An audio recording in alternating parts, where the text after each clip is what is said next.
We're about to host 16 guests for 4 days, and my house is a wreck and needs some serious prepping. So today I am getting it all done. I'm cooking, cleaning, getting rooms ready, and sharing the tips that help me host a big family without the stress. If you're gearing up for guests or just love homemaking motivation, come along with me to get the house ready. Let's jump in. I honestly hate showing this on camera, but this is real life. Our home is completely flipped inside out and a total wreck. And just to be clear, no, this wasn't filmed days or even a week before our family came. They were arriving the exact same day you're seeing all this mess. I know. We had new carpet installed upstairs, so every piece of furniture had to come downstairs and was scattered throughout the house. You could barely walk around. Kurt was painting, I was sick, it was a whole thing. But the carpets were finally finished and we just put everything back upstairs yesterday. So normally I would have prepped all this throughout the week leading up to them coming instead of the day they arrived. But hey, what's a little healthy procrastination and pressure to get you moving? So, did I manage to get everything done before our guests arrived at 5 p.m.? Just keep watching and you'll find out. The absolute first thing I do when I have guests coming, whether they're staying for a few nights or even just popping over for dinner, is getting myself ready first. Before I touch a single dish or start cleaning anything, I take care of me. This morning I got my workout in, took a full everything shower, washed my hair, did skincare, got dressed, and just made sure that I felt put together for the day. And honestly, this has become one of my biggest hosting rules. Because trust me, I have learned the hard way that when I skip this step, I end up in full scramble mode right when people are just walking through the door. I'm rushing, sweating, trying to hide the fact that I haven't showered and just feeling frazzled. And that energy carries into everything else. When I'm already ready, feeling confident, I can host from a place of calm instead of chaos. I can cook, clean, and prep without the pressure of, I need to get myself together still. So truly, do yourself a favor and get you ready first. You'll thank me later, and your guests will walk into a much more peaceful version of you.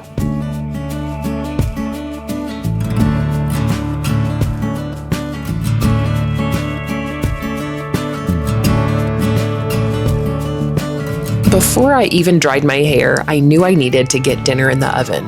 I was making a roast that needed to cook low and slow all day so that by the time everyone arrived, the whole house would smell like caramelized onions, apple cider, rosemary, and roast. On this day, when the house was a disaster and guests were arriving in just a few hours, a hands-off meal was absolutely the way to go.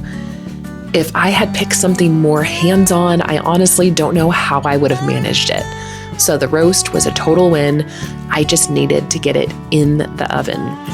But first, I needed to make a little bit of space in my messy kitchen, just enough to chop the vegetables and prep everything before popping it in. This was not a full kitchen overhaul yet. It was simply just clearing the bare minimum so I could get dinner started and then prioritize everything else from there. Getting the roast in the oven was priority number one.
Okay, now onto the dishes. I wanted to make sure everything was hand washed, and I also wanted to get a full load started in the dishwasher. My goal was to have it running early enough in the day that I could empty it later and have a completely clean, empty dishwasher by the time everyone arrived. There is nothing worse than trying to clean up after a big family dinner and realizing the dishwasher is still full from earlier. So getting this part done ahead of time is always one of my non-negotiables. It makes the whole evening so much smoother.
Earlier in the week, I picked up some extra groceries I knew we'd need and prepped a few items in advance. Here, I'm just refilling my glass jar so all my basic ingredients are stocked and organized and ready to use. And I also prepped six loaves of freshly milled sandwich bread. My brother and sister-in-law have 7 kids, and we have 4, so feeding 11 kids lunch every day for 4 days, I knew I needed something simple and portable, so PB&Js were the perfect answer. It was honestly such a relief to have them ready. I kept a couple loaves out for the first day and froze the rest so I could thaw them as needed when they were here. Not having to think about lunches during the chaos of hosting made such a big difference.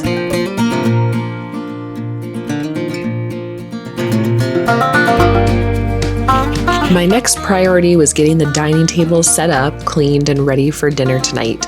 I scrubbed the table thoroughly, used my bench scraper to get all the stuck-on gunk, and then wiped everything down with hot water and a little Branch Basics to make it shine.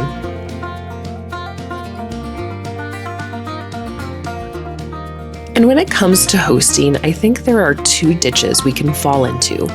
On one side, we can become perfectionists, where the home feels more like a museum than a place to gather, and guests don't feel comfortable.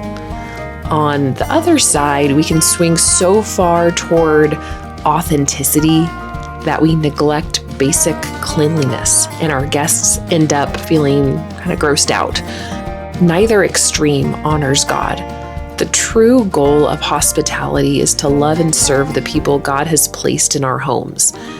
It's not about showcasing ourselves, whether the polished version or the messy one, but about dying to self and reflecting Christ's love to those around us.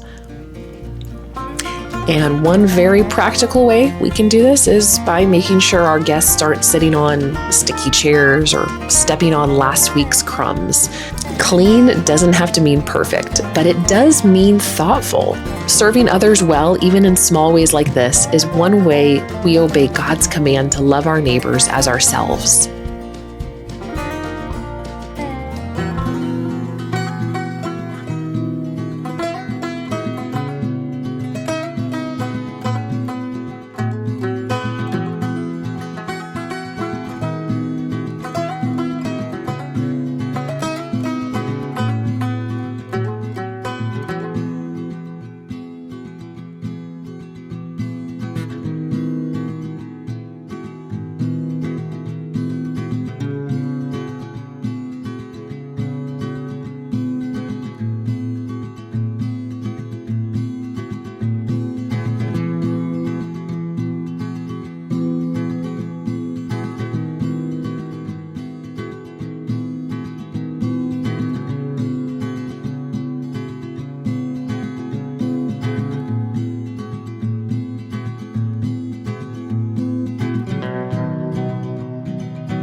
I realized we needed more table space, so I decided to move some things around and set up this fold-out table in our little kitchen nook to fit 6 of the kids.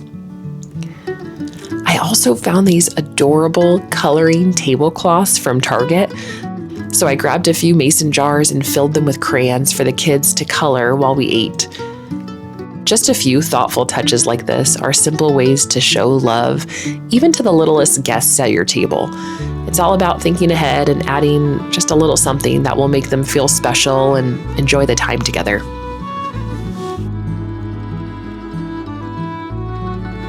Next up was the fridge, and honestly, it had been a few weeks since I cleaned it. I know. But if you've ever been a guest, you know one of the worst things is opening someone else's fridge and not being able to find a spot for your food, or worse, finding it messy or sticky. So it was time to tackle ours. I cleaned, scrubbed, and organized everything so that our family could easily see and find what they needed. A little effort here goes a long way in making guests feel welcome and keeps me from panicking when someone asks where something is.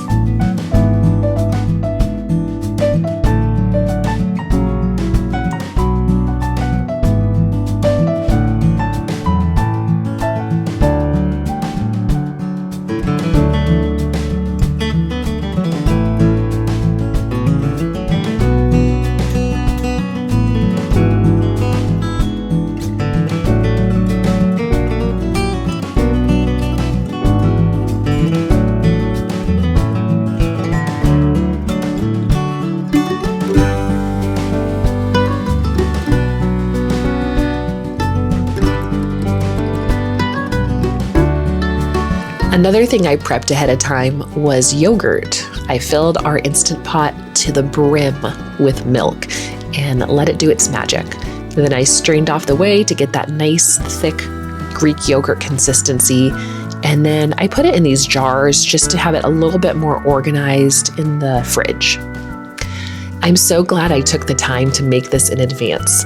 I originally planned it for one of the breakfasts, but it ended up being so much more. We used it in smoothies one morning. My brother and sister-in-law loved snacking on it, and we even used some of it as like a sour cream substitute in our chili.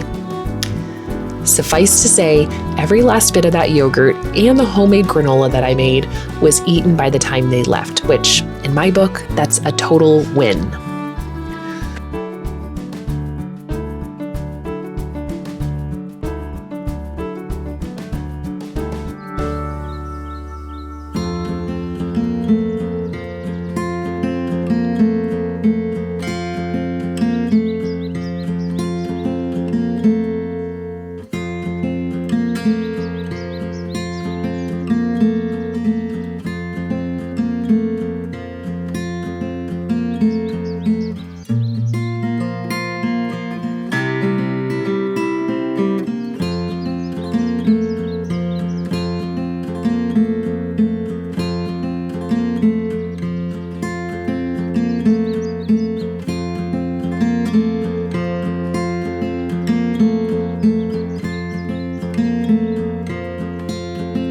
Normally, our office wouldn't be a central hangout spot, but with 15 people in our house for 4 days, every inch of the space was used.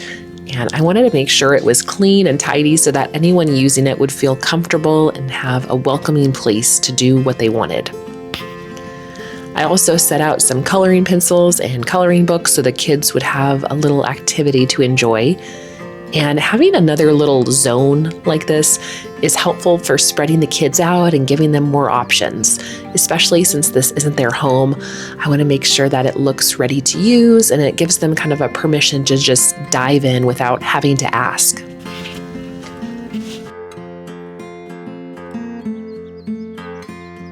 Some of the last things on my priority list were tidying up the family room. So my 2 older boys jumped in to help. They put toys and books away, fluffed pillows, turned on lights, swept, and straightened things up so the space was ready for the days ahead. It was such a simple way to involve them and get the room feeling cozy for everyone. Besides getting the house ready for our family's arrival, I like to prioritize getting my heart ready as well. Instead of running around frantic and anxious, I take time to pray, praying specifically for the guests who will be entering our home and for my own heart and attitude. I ask God to help me be what they need, to not make it about me, and to be His hands and feet, loving them the way He would. This practice really helps me focus on the true importance of hospitality. It's also amazing how much my boys pick up. I don't want them to see me running around stressed and upset only to magically turn sweet and patient when guests arrive. I want to be the same person with them as I am with visitors. So praying over the whole situation helps me not aim for perfection, but to make the best use of my time and to keep my heart aligned with God's. It sets the tone for the day and reminds me that hospitality isn't about a perfect house. It's about loving those that are in it.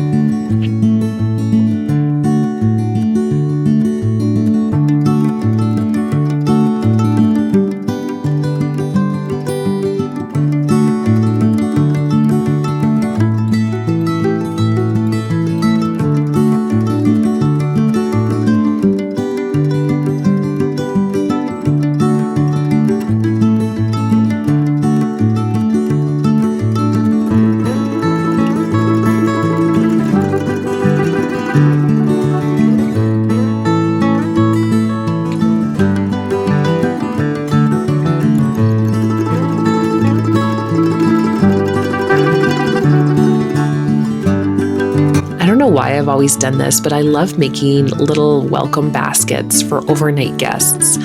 This one, to be honest, is pretty simple, but it has a lot of thought behind it. I've included pictures my boys drew for their cousins, some waters, these chocolate-covered almonds from Trader Joe's I know that my brother and sister-in-law love, a homemade beeswax candle, and some of our favorite binned soap.